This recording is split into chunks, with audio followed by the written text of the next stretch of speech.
గత బీఆర్ఎస్ హయాంలో అధికారుల అవినీతి బాగోతం బట్టబయలవుతోంది.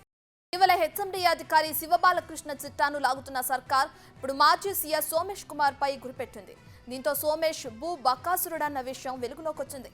ముందు చూపుతో ఫార్మాసిటీ వస్తుందన్న ఆశతో ఖరీదైన భూములను అతి తక్కువకే కొనుగోలు చేశారన్న నిజాలు బట్టబయలవుతున్నాయి.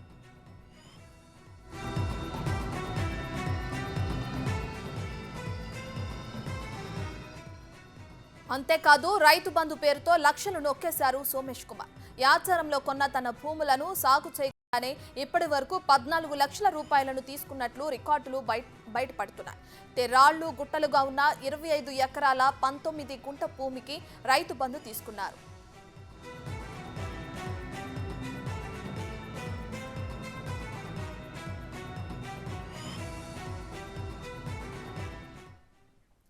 ఇదే అంశానికి సంబంధించి మరింత సమాచారాన్ని మా ప్రతినిధి సురేష్ అందిస్తారు. సో సురేష్, చెప్పండి, ఇప్పటికే మనం చూసుకుంటే మాజీ సీఎస్ సోమేష్ కుమార్ పై గురిపెట్టింది. ఇప్పుడు అంటే ఆయన భూ బకాసురుడు అన్న విషయం కూడా వెలుగులోకి వస్తుంది. ఇప్పటికే శివబాలకృష్ణ అక్రమాస్తుల విషయానికి సంబంధించి చిట్టాన్ని బయటకు లాగుతున్న సర్కార్ ఇప్పుడు ఇటు చూసుకుంటే సోమేష్ కుమార్ పై కూడా గురిపెట్టడం చూస్తున్నాం.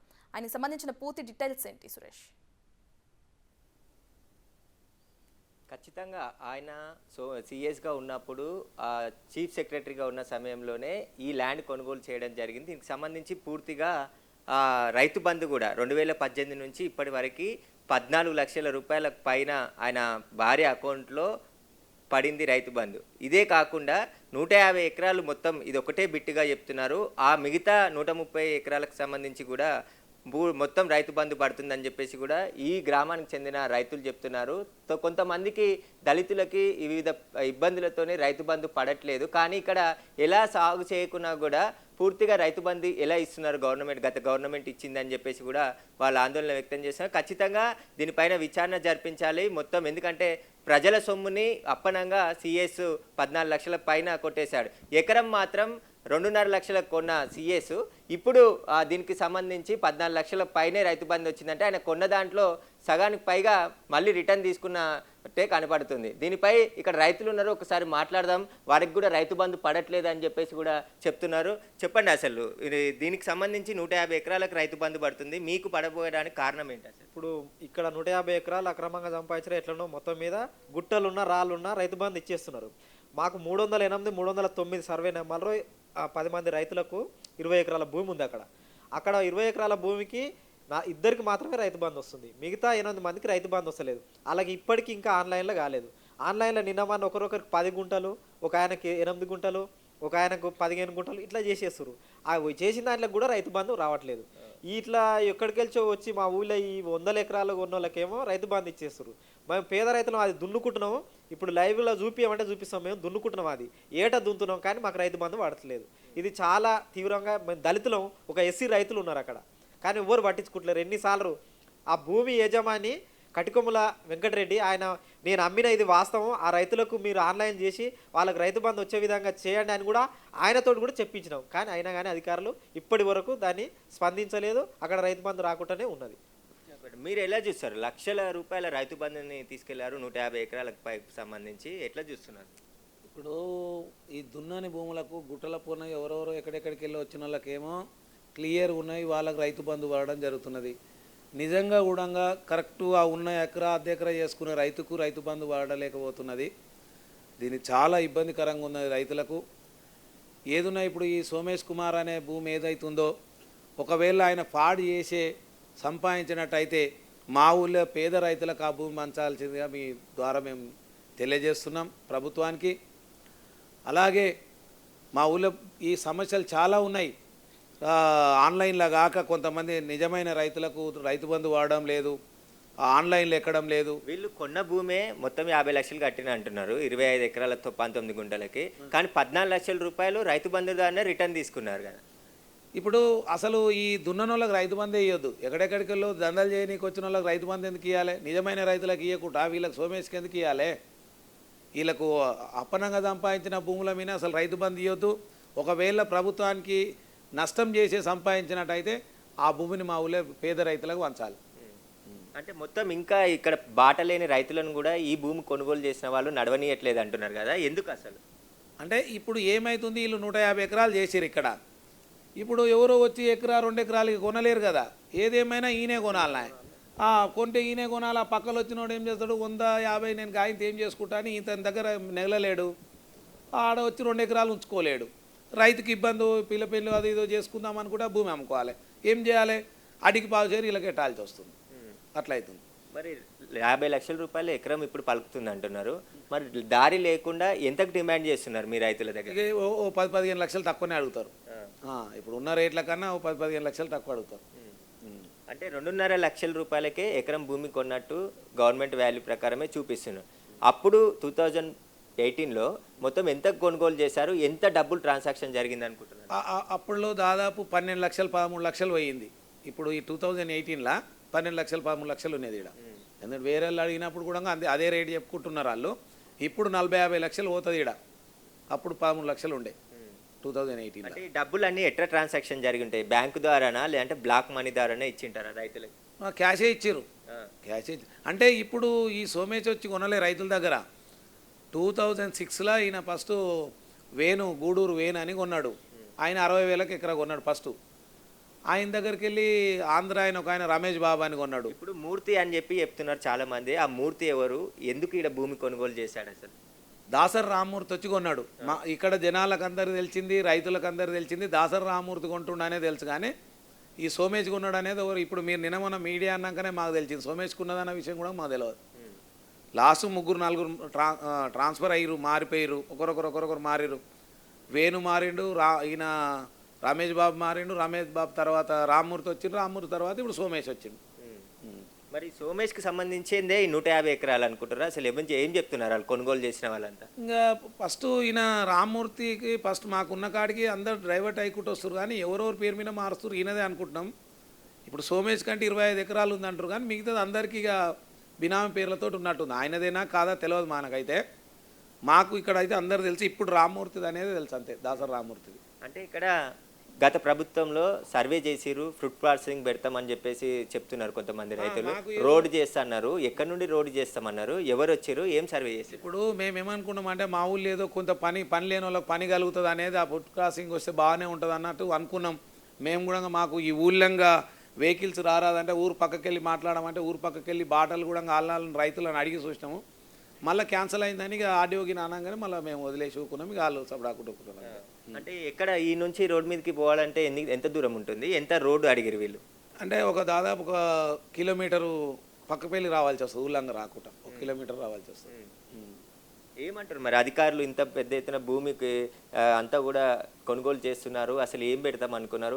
ఇక్కడే ఫార్మా సిటీ వస్తుందని చెప్పారు.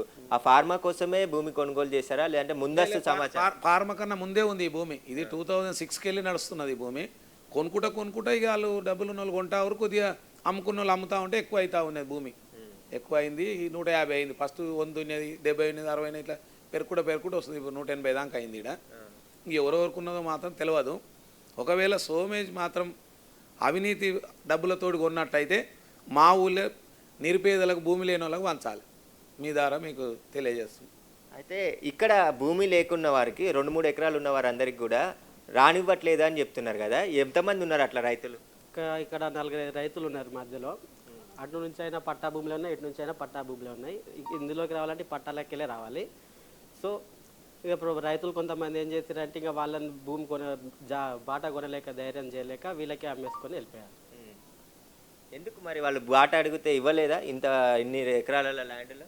ఇప్పుడు నాకు అగ్గ వస్తుందంటే నేను ముంగల బాట ఎట్లా ఇస్తానని చెప్పండి. తక్కువ రేట్ వచ్చినప్పుడు ఎవరికైనా అదే ప్రాసెస్ ఉంటుంది. నేనైనా సరే అతను కొన్న పర్సన్ ఎవరైనా సరే ముంగల ఇంకా ఉన్నాడైతే ఓ 10 లక్షలు తక్కువ వస్తుందంటే వానికి బెనిఫిట్ వేరుంది కాబట్టి ఎవరి బాట ఇవ్వరు.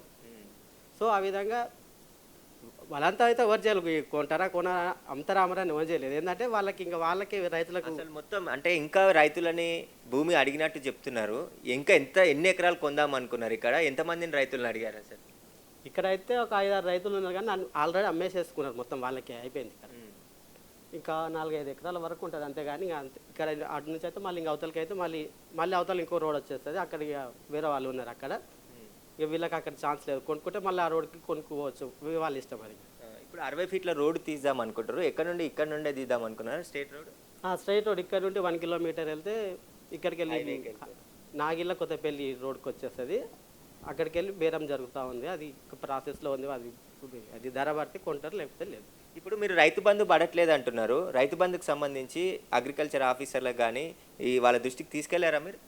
మాకు ఆన్లైన్ కాలేదు కదా. ఇప్పుడు మన ధరణి వచ్చినాక ఈ తెలంగాణ ప్రభుత్వం కొత్త బుక్కులు వస్తేనే మనకు ఆన్లైన్ కాదు. ఇప్పుడు ఫస్ట్ యజమాని ఎవరైతే అమ్మిర్రో అతని పేరే వస్తుంది. అతని పేరే వాళ్ళ అన్నదమ్ములది వాళ్ళ పేరు వస్తుంది. ఆయన వచ్చి కూడా వీళ్ళకి ఎక్కిరి మీరు ఆన్లైన్ చేయరి ఆ రైతులకు మేము అమ్మేసినాం, ఇది అనవసరంగా మా పేర్ల మీద వస్తుంది, వాళ్ళ పేర్ల మీద యాడ్ చేస్తే తెలంగాణ ప్రభుత్వం వచ్చినాక ఈ ధరను వచ్చినాక ఆన్లైన్ చేయమంటే అసలు ఆ ప్రభుత్వం ఉన్నప్పుడు ఇప్పటి వరకు కూడా ఇంకా అయితలేదు. అది ప్రాసెస్లోనే ఉంది. ధరణిలో అనేక సమస్యల వల్లనే మీ భూమి కాలేదు. ధరణి సమస్యనే. ఇప్పుడు 150 ఎకరాల దానికేమో ధరణి సమస్య ఉండదు. ఖాళీ రైతులు ఎస్సీ ఒక రైతులు దళిత కుటుంబాలు వేసుకున్న 20 ఎకరాలకు ధరణి సమస్య వస్తుంది. ఇది చేస్తున్న అధికారులు చేస్తున్న పొరపాటు. నాకు చాలా 60 12 గుంటల భూమి ఉందండి నా పేరు పైన. అది ఆన్లైన్లో రావట్లేదు. ఇవి మన కొత్త పాస్బుక్లో వచ్చినప్పటి నుంచి, ధరణి వచ్చినప్పటి నుంచి 5 ఏళ్ల నుంచి నేను ఎంఆర్ఓ చుట్టూ తిరిగినా కానీ ఎక్కడ చుట్టూ కానీ ఇది మా చేతిలో పని కాదు బాబు అని చెప్పి తప్పించుకున్నారు. కానీ ఇంతవరకు 12 గుంటల భూమి నా పేరు మీద పట్టా ఉంది. పట్టా బుక్ 260 ఎకర్లో. ఇంతవరకు కూడా ఇంకా అది ఆన్లైన్లో చూపించట్లేదు. అది మేము కొన్నది కాదు, మా నాన్నమ్మ నుంచి మాకు వారసత్వంగా వచ్చింది. మేము ఆ భూమికి కూడా మా ఆన్లైన్లో రావట్లేదు అన్నట్టు. అదే అందరూ రైతులు కూడా అదే చెప్తున్నారు. గత ప్రభుత్వంలో ధరణిని తీసుకొచ్చారు. ఆ ధరణి తర్వాత రికార్డులన్నీ తారుమారు అయిపోయాయి. ఇక్కడ ప్రైవేట్ వ్యక్తులు వచ్చి కొనుగోలు చేస్తేనేమో వాళ్ళకి ధరణిలో పాస్బుక్లు ఇచ్చేసి రైతు బంధు వేస్తున్నారు. ఇక్కడే పుట్టి ఇక్కడే వారసత్వంగా వచ్చినటువంటి తమ భూములకి ధరణిలో ఇంకా ఆన్లైన్ చేయకపోవడం ఏంటి అని చెప్పేసి కూడా రైతులు ఆవేదన వ్యక్తం చేస్తున్నారు. దీనిపైన పూర్తి విచారణ జరపాలి. ఎందుకంటే ప్రజల సొమ్మును రైతు బంధు ద్వారా కూడా కొల్లగొట్టారు కాబట్టి ఇక్కడ ఉన్న రైతుల దగ్గర కూడా భూములు కొనుగోలు చేసి పక్కనున్న రైతులని వెళ్ళనీయకుండా చుట్టూ ఫెన్సింగ్ వేసేసి వాళ్ళని కూడా భూములు అమ్మే విధంగా ప్రయత్నాలు చేశారు. ఇంకా 100 ఎకరాలు కూడా ఇక్కడ కొందామని చూశారు. కానీ ఈ ఊరికి సంబంధించిన రైతులు ఎవరు కూడా మేము అమ్మము, మేము వ్యవసాయం చేసుకుంటున్నాం, వ్యవసాయంతోనే బతుకుతున్నాం కాబట్టి మేము ఎవరు అమ్మము అని చెప్పడంతోనే ఆగిపోయిందని చెప్పేసి కూడా చెప్తున్నారు. ఇక్కడ నుంచి 1 కిలోమీటర్ వరకు 60 ఫీట్ల రోడ్డు వేయాలని కూడా ప్రతిపాదన తీసుకొచ్చి సర్వే కూడా చేసినట్టు చెప్తున్నారు. రైట్. అయితే తెలంగాణలోనే కాకుండా అటు బీహార్లో కూడా సోమేష్కి భారీగా అక్రమాస్తులు ఉన్నాయి అన్న విషయం కూడా వెలుగులోకి వస్తుంది. దీనికి సంబంధించి కూడా అటు ఏసీబీ అధికారులు కూడా ఆరా తీస్తున్నట్లు తెలుస్తుంది. మరి దీనికి సంబంధించిన డీటెయిల్స్ ఏంటి? ఖచ్చితంగా శివబాలకృష్ణ రేరా సెక్రటరీగా పనిచేస్తున్నాడు కాబట్టి ఆయనకి సోమేష్ కుమార్కి ఉన్న పరిచయాలు, సోమేష్కి సంబంధించి ఎందుకంటే ఆయన రెవెన్యూ చీఫ్ సెక్రటరీగా పనిచేశాడు కాబట్టి సోమేష్ బాలకృష్ణ కూడా హెచ్ఎండిఏ పరిధిలో అదేవిధంగా మున్సిపల్ అడ్మినిస్ట్రేషన్లో కూడా పనిచేశాడు. హెచ్ఎండిఏ పరిధిలో ఉన్న ల్యాండ్ రెవెన్యూ అంతా కూడా సోమేష్ కుమార్కి చెప్పినట్టే అంతా నడుస్తుంది కాబట్టి వీరిద్దరి మధ్య ట్రాన్సాక్షన్ ఏం జరిగింది, అసలు బాలకృష్ణకి సోమేష్కి మధ్య సంబంధం ఏంటి, అవన్నిటిపైన కూడా ఏసీబీ ఫోకస్ పెట్టింది.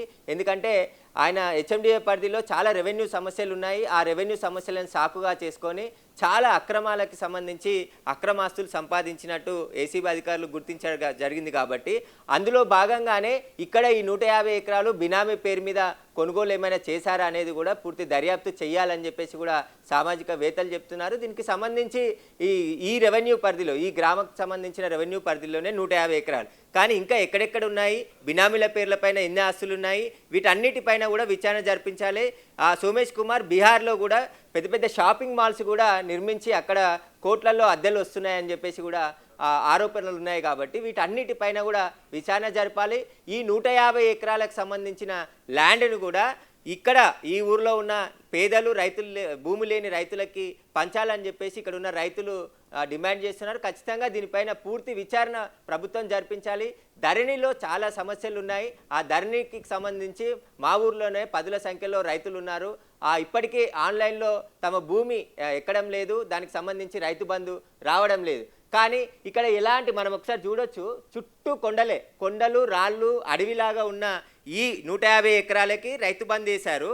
మాకు వ్యవసాయం చేసి దున్ని మేము కష్టపడి అప్పు చేసి వ్యవసాయం చేస్తున్న రైతులకు ఎందుకు రైతు బంధు ఇవ్వట్లేదు అని చెప్పేసి కూడా వాళ్ళు ఆవేదన వ్యక్తం చేస్తున్నారు. ఖచ్చితంగా ఇప్పటికైనా కాంగ్రెస్ ప్రభుత్వం ఈ సమస్యలను గుర్తించి మాకు న్యాయం చేయాలని చెప్పేసి కూడా ఇక్కడ ఉన్న రైతులు చెప్తున్నారు. దీనిపైన కూడా ఎందుకంటే 150 ఎకరాలకి సాగు చేయని భూమికి కొండలు రాళ్ళు ఉన్న ఈ భూమికి లక్షల్లో రైతు బంధు ప్రజల సొమ్ము తీసుకున్నారు కాబట్టి ఈ రైతు బంధుని అంతా కూడా తిరిగి రికవరీ చేయాలని చెప్పేసి కూడా ఇక్కడున్న రైతులు గ్రామస్తులు డిమాండ్ చేస్తున్నారు.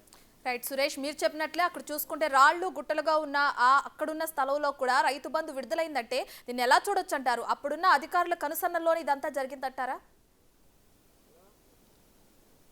ఖచ్చితంగా అసలు రైతు అనేవారికి రైతు బంధు కావాలి. ఆ స్కీమ్ ఉద్దేశమే అది. ఎందుకంటే రైతుకు పెట్టుబడిగా రైతు బంధు ఇస్తున్నామని చెప్పి గత ప్రభుత్వం చెప్పింది.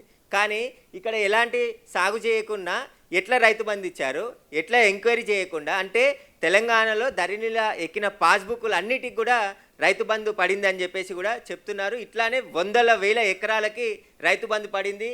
వాళ్ళు హైదరాబాద్లో ల్యాండ్స్ కొని హైదరాబాద్లో ఉంటున్న వ్యాపారం బిజినెస్లు చేసేవారికి మళ్ళీ లక్షలు దోచిపెట్టిరని చెప్పేసి కూడా గత ప్రభుత్వం అని చెప్పి ఇక్కడ ఉన్న రైతులు చెప్తున్నారు. దీనికి ఇక్కడ ఉన్న 150 ఎకరాలే సాక్ష్యం అని చెప్పేసి కూడా ఇక్కడ ఉన్న రైతులు చెప్తున్నారు. ఖచ్చితంగా దీనికి సంబంధించి పూర్తి దర్యాప్తు చేయాలి.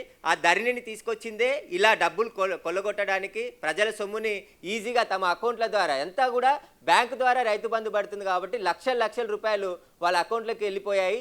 అవన్నిటిని కూడా వైట్ మనీ లాగా ఖర్చు పెట్టుకున్నారు. కాబట్టి ఈ రైతు బంధు పైన కూడా పెద్ద ఎత్తున స్కామ్ జరిగింది. ఈ ధరణిని అందుకోసమే తీసుకొచ్చారు. ఈ ధరణి పైన పూర్తి దర్యాప్తు చేయాలి. అసలు ఆ రైతు బంధు ఇంతమందికి, అంటే సాగు చేయని వారికి ఎంతమందికి పడింది ఇప్పటివరకు, మొత్తం వారందరి లిస్టు కూడా బయటికి తీయాల్సిన అవసరం ఉంది. ఎందుకంటే లక్షలు రైతు బంధు తీసుకున్న వారి పైన చాలామంది ఉన్నారు కాబట్టి వీటికి పూర్తి దర్యాప్తు చేసి ఆ డబ్బులన్నీ కూడా రికవరీ చేయాలి. ఎందుకంటే సాగు చేయని వారు రైతు ఎట్లా అవుతారు? ఇదంతా కూడా రియల్ ఎస్టేట్ వ్యాపారంలో 150 ఎకరాలు కొనుగోలు చేశారు, కోట్ల రూపాయలు చేతులు మారాయి. అయినప్పటికీ కూడా వీళ్ళకి రైతు బంధు ఇచ్చారు. ఎట్లా రైతు బంధు ఇచ్చారని చెప్పేసి కూడా ఈ గ్రామంలో ఉన్న రైతులు డిమాండ్ చేస్తున్నారు. ఖచ్చితంగా దీనిపైన పూర్తి దర్యాప్తు చేయాలి. రియల్ ఎస్టేట్ బ్రోకర్లే ఈ ల్యాండ్ను అంతా కూడా కొనుగోలు చేశారు. ఆ చేతులు డబ్బులు కూడా మారాయి.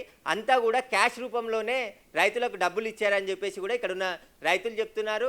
ఏదైతే డాక్యుమెంట్ వాల్యూ, గవర్నమెంట్ వాల్యూ ఉందో దాన్ని మాత్రం బ్యాంకు ద్వారా ఇచ్చి మిగతాదంతా కూడా బ్లాక్ మనీ రూపంలో అందరికీ రైతులకి డబ్బులు ఇచ్చారని చెప్తున్నారు. దాదాపు చాలామంది రైతుల దగ్గర వీళ్ళు భూములు కొనుగోలు చేశారు. 5 ఎకరాలు 10 ఎకరాలు అట్లా మొత్తం 150 ఎకరాలు ఒకే చోట సేకరించారు. ఈ 150 ఎకరాలకు సంబంధించిన డబ్బులన్నీ కూడా క్యాష్ రూపంలోనే అందించారు. కాబట్టి దీనిపైన పూర్తి విచారణ జరిపించాలి. ఆ క్యాష్ అంతా ఎక్కడి నుండి వచ్చింది, గవర్నమెంట్కి ఎంత కట్టారు స్టాంప్ డ్యూటీ, ఇవన్నిటిపైన కూడా విచారణ జరిపించాల్సిన అవసరం ఉంది. రియల్ ఎస్టేట్ అదేగా ఫుడ్ ప్రాసెసింగ్ చెప్పి దానిపైన తీసుకున్న ఈ భూమికి 150 ఎకరాల రైతు బంధు ఎలా పడింది అనేది కూడా ఇక్కడ ఉన్న గ్రామస్తులు ఆవేదన వ్యక్తం చేస్తే దీనిపైన పూర్తిగా దర్యాప్తు చేయాలని చెప్పి వాళ్ళు డిమాండ్ చేస్తున్నారు. Right, thank you Suresh.